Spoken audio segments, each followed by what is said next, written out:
Сейчас что-то будет.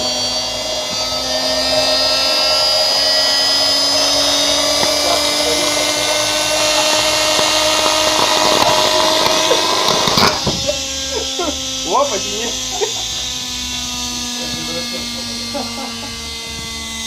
Бабушке потом видео покажи.